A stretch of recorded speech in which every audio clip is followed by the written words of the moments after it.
Hey guys, welcome back to my channel. My name is Kim and this is Expedition 3 Pages, and today I am starting my HRCYED planning properly. I'm sure the majority of people watching this video know what HRCYED is, but if you don't, or if you do but you wanted to find out more about it, I will of course link down to Q's video. Q, who runs HRCYED, she's called Stephanie but her nickname is Q. I will link down to her announcement video, and from her channel you can get a whole wealth of information about the Readathon. There's also a Discord as well where there's like a big community of people there setting up for HRCYED now, and yeah, it's a lot of fun. It's good. It's a nice community that Stephanie has set up. So yeah, all links in the description for you to go and check out. So HRCYED starts on the 7th of July, which hopefully when I put this video up it will be the 7th of July. And therefore HRCYED starts today, which is really exciting. If you didn't see my TBR game video that I put up last week, I chose via a spinner wheel a couple of HRCYED prompts that I want to concentrate on. So in this video I'm going to be going through those two prompts in particular and talking about what I've kind of got in mind for them and things like that. I did decide to do it this way because I found trying to plan the whole of HRCYED really intimidating, and I wanted to just break it up a little bit. So the very first prompt that I got was titular counting, and for this prompt you have to read 10 different books where the titles increase by one word at a time, if that makes any sense. So you have to read a 1-word title, 2-word title, 3-word, all the way up to 10-word title. And so I decided to concentrate on trying to work out what I want to read for the longest titles, because I figured that was going to be the hardest to fulfill, and hopefully just with the rest of my reads they can slot into the lower numbers. I did get some recommendations for the long titles as well. Thank you guys very much for that. I really do appreciate the help. And if anyone is looking for books that have longer titles, then do take a look in my comments to see what other people have suggested as well, because it may well be something that you would like to read. The way I did it as well is that I also went onto Storygraph, because there is an official HRCYED challenge on Storygraph. So if you don't use Storygraph, I would highly recommend it. It's really good. It gives you loads of different stats and things like that, and you can sign up for basically, I think most readathons have a Storygraph challenge now where you can go and log the books for what prompt you're reading, which is really fun. And the good thing about the Storygraph challenge is it also links to what everybody else has said that they are going to read for that prompt, and that is so useful, especially for prompts that are hard to fulfill. So I did go on Storygraph to get some ideas as well, and I finally worked out what I want to read for 6 words in the title right up until 10 words in the title. So let's start with 10 words in the title. I have decided to read quite a short book for this one, but I'm really worried about it because I think it's going to be really emotional and I'm scared to read it. So it is And Every Morning the Way Home Gets Longer and Longer by Frederick Buckman. I don't know, I'm really scared of this one. I think in this book you're following a story about an older gentleman who I think is losing his memories. That's what I believe it to be. Yeah, so I'm just having a look at the synopsis, and it says it's an exquisitely moving portrait of an elderly man's struggle to hold on to his most precious memories. And I think it's going to be really sad. It says on Goodreads it's only 97 pages, so it shouldn't be long, and I do plan on starting HRCYED with this book and another one, but with this one, because I kind of just want it over and done with, because I feel like it's going to be really emotional. Okay, so onto the 9-word title. I actually realised that I had one on my shelves, which I was really pleased about. You can't see all the words properly because of all the stickers that are on the book, because I got this from a charity shop, but I could just take them off. Leave them on for now. The book is The Last Murder at the End of the World by Stuart Turton, and this is a post-apocalyptic end of the world mystery type book. In this story there are, it says on the back, 122 islanders that are basically stranded on this island because, as far as they're aware, the rest of the world has been engulfed by this poisonous fog stuff, I think it says. Yeah, they're basically trying to keep the fog away, I think, or they're protected for now. I'm not really sure what's going on with it, but there is a murder and they have to solve the murder in order to save themselves, I guess. So yeah, I'm excited about this one. However, I have heard mixed things. Actually, I don't think I've heard any very positive things about this book. I think most people think it's kind of mediocre in comparison to his other works. I have also read The 7 Deaths of Evelyn Hardcastle, which I really enjoyed, and I've read The Devil in the Dark Water as well, which I liked. I didn't love The Devil in the Dark Water as much as The 7 Deaths of Evelyn Hardcastle, but I still thought it was an enjoyable and fun mystery. So I don't know, I'm cautiously optimistic about this one, and I hope that I like it more than I think I will, because my expectations are kind of low. So for 8 words in the title, I've gone with fried green tomatoes and the Whistle Stop Cafe. Is that right? Fried green tomatoes at the Whistle Stop Cafe by Fanny Flagg. This one, I've seen the movie, but I can't really remember it. I know there's the cafe, and I remember like vague plot points about it, which I can't remember now. If they're spoilers, they probably are. Oh, it's kind of long. It's 416 pages. Didn't realise that. For some reason I thought this was going to be a short novel, but I remember I did like the movie, so I'm excited to read the book. For 7 words in the title, I decided to go for The Very Secret Society of Irregular Witches by Sangu Mandana.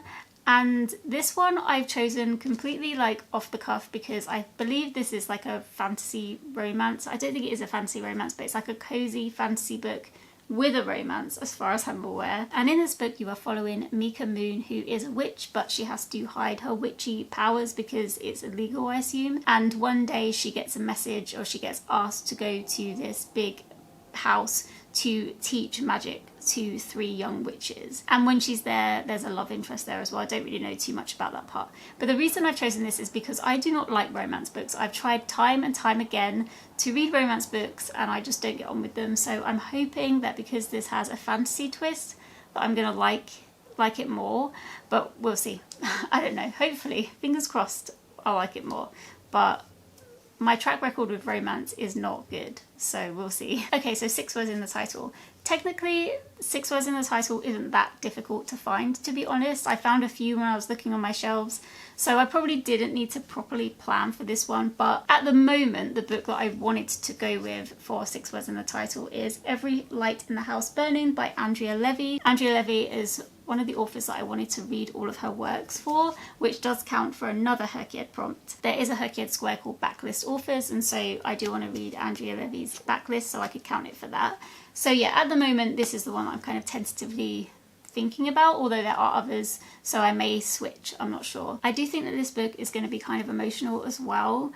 It's essentially about a daughter who is looking after her father when his health is failing him, and it's about her learning more about him, I believe, because it does say at the beginning of this synopsis that Winston Jacob is in many ways a mystery to his daughter Angela. She knows he came to England in 1948 on the Empire Windrush, but he never speaks about his old life in Jamaica. So I think this is going to be about her learning a little bit more about her father. So I'm very interested to read this, and this is definitely at the top of my 6-word titles at the moment. Okay, so that's all I've planned for that particular prompt. I think the only one that I'm going to get to in the month of July is the Frederick Backman book, because I didn't know I was going to have these books on the list before playing my TBR game. So yeah, I already picked my TBR game books, so for July I need to be concentrating mostly on those. But that's okay, because I feel like now I'm ready for August's TBR, so I can actually try and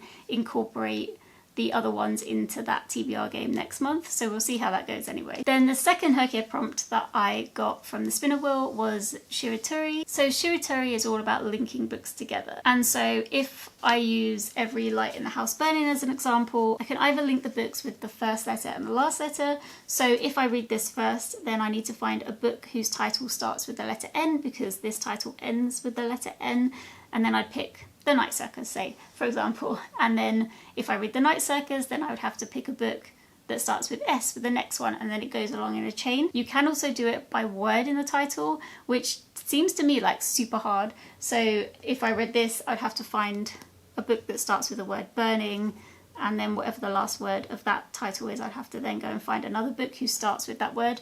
So I haven't decided to do that one. I've decided to do it by letter to make it easier on myself. I do read multiple books at once, so I definitely won't be only reading from the chain all in one go. But I think what I'm going to do is, like, I'm using this as an example, but this isn't one of the books. But if I read this first, then as soon as I finish this one, then I'll pick up the next one. But I will be reading other stuff in the background, if you know what I mean. So yeah. Anyway, I've made most of my chain. I only haven't got the last book in the chain, and I'm going to decide on that by the time I get to it because I'm not sure when that's going to be. Amy did point out to me, Amy from A-Star Reads, in my last video, she did point out to me that I could, from my TBR books, choose Babel, which ends in the letter L, and then Love, which starts with the letter L, as like to start off the chain. However, I've already started Babel, and I looked at the rules of HRCYED, and you're not really meant to use books that you've already started, and I have read quite a good chunk of this. I know there's still loads left, but I don't want to kick HRCYED off with like kind of twisting the rules. You know, I'm going to save that till later on when it all goes to pot, you know. And also I do need to read Love by Sunday, so I don't want to start Babel and then run out of time to read Love because I've got my book club on Sunday, so this needs to be done by then essentially.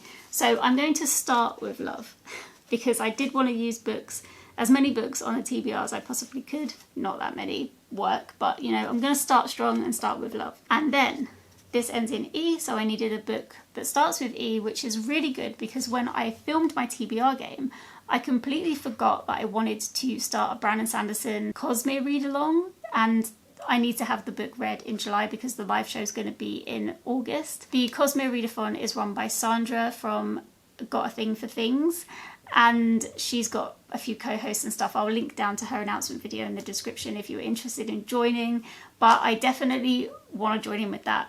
And the first book that they're reading is the first published book, which is Elantris by Brandon Sanderson. Elantris is a high fantasy novel about, I don't even know where to begin to try and describe Elantris. I have started to read this book a number of times before, but I never really get that far. And that's not because it's a bad book. Like I am enjoying it when I'm reading it. I don't know what happens. I just end up stopping it. So I'm really excited to have this push to actually finish it because yeah, it's really fascinating, but I don't want to talk about it here because I think I'm going to say something wrong. And I don't really want to read the synopsis because I don't want to be spoiled for anything. So yeah, anyway, so Elantris is going to be the second in the chain. Then I needed a book that started with the letter S, and this might change. No, it can't change because I need the W. It won't change. The book that I chose is Sweet Sorrow by David Nichols. This has been on my shelves for a really long time. I have no idea where it's come from, but it's on my shelf, so I need to read it. I have read one David Nichols book before. I've forgotten what it's called. It was like one of the newest ones about two friends going on a hike together. I'll put it up here. If I remember it later, I will remember it. I'll look it up, but I'll put it up here. I did enjoy the other book of his that I read. I thought it was well written, and I feel like I had quite a nice time reading it, so I'm hoping that the same goes for this one. This is, I guess it's like quite another love coming of age story maybe. It says it's summer 1997 and Charles Lewis is stuck. School is over, his family is breaking up, his father is falling apart, and the long, empty holidays stretch ahead towards an uncertain future. And then, quite by chance, Charlie meets Fran Fisher, and it's as if a new world has opened before him. But can it last? 20 years later, Charlie tells the story.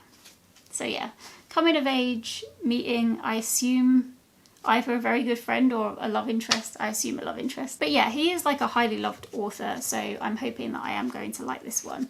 And, you know, I feel like this book is one that I will read and then I will probably give away to charity. So it's one that will most likely come off my shelves after I've read it, which frees up some space, which is never a bad thing. Okay, so Sorrow ends in W, which segues perfectly to another book on my TBR, which is White Holes by Carlo Rovelli. And yes, I'm very excited to read this. This is a non-fiction physics book all about white holes, which is something to do with black holes. I'm not sure what yet because I need to read the book to find out. But this is a Diddy one and I'm very excited to get to it and find out more about this topic. So yeah, that's going to be the fourth one in the chain. And then this book ends in another S. And I don't know what to read. I don't know what to read for this. I've got books on my shelves that I could read, but I couldn't decide. So I'm just going to wait until I get to this point in the chain and then I will decide what I'm going to read for S. So yeah, here is the little chain, and obviously Elantris is going to be stuck in here as well. And I am hoping to get to all 4 of those books in July and, you know, end the month of July with White Holes. That's what I'm hoping for. Can it happen?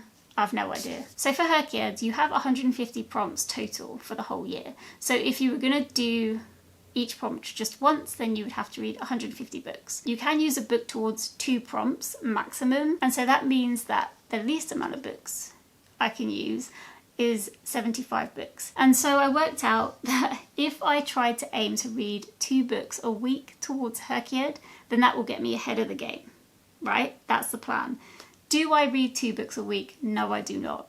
But I am really going to try my hardest to do that.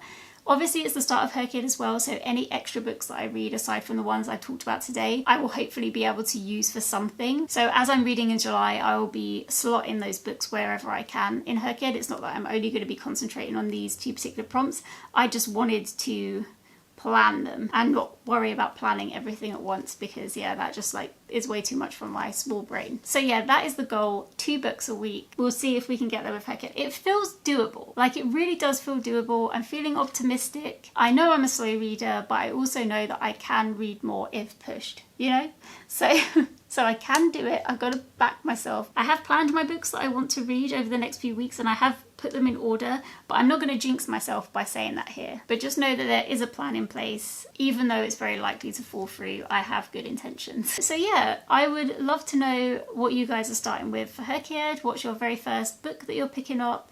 And have you planned it all, or are you like me and are planning just bits at a time, or are you just kind of winging it and just reading and then seeing where books fit? So yeah, anyway, thank you guys so much for watching. I truly appreciate it. Good luck with HRCYED, everyone, and yeah, we can do it. We got this.